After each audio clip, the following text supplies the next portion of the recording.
Herriametxe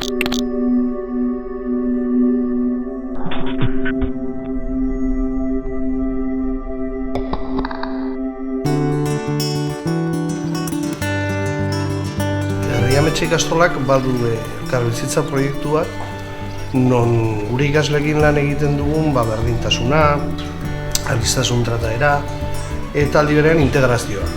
Hori guztia lantzen dugu arlo guztietan ikasleekin, eta gureak ekoek aurkeztu zigutenean aukera hau, egia esan iruditu zitzaigun aukera paregabea zala, bertan hemen ikusteko ezgaitasun pertsona baten integrazioa eta aldi berean ere bai albideratu hauen nolabaiteko sarrera.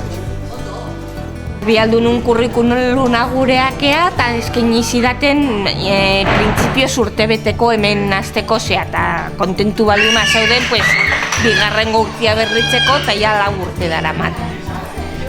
Eta hasieran etortzen zen beste pertsona batekin horrek laguntzen ziona pixka bat bere betearrak bepilik ikasteko ze betea behar zituen eta hori dena. Eta gila esan berehala sartu zen gurekin taldean oso errez. Nire kargoa da pixka landu karroak janaiana prestatzen, mandirek aldatu, baberua garbitu, josi baberuak, gaurrakin egon, denetari pixkat.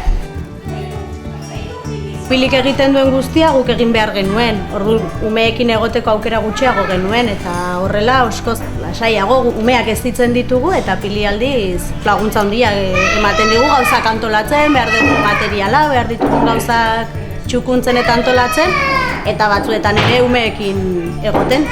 Neri gehiek gustatzen zaidana da aurrakin egotia eta jolastia eta sirikatzia pixkat aurrak.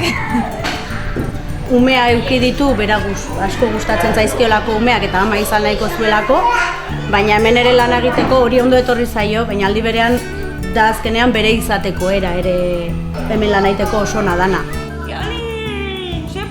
Nik egia esan ikusten duten bakoitzan beti oso pozik ikusten dut. Batez ere gainea umeekin duen harremanean da zoragarria, hortan da oso bikaina da.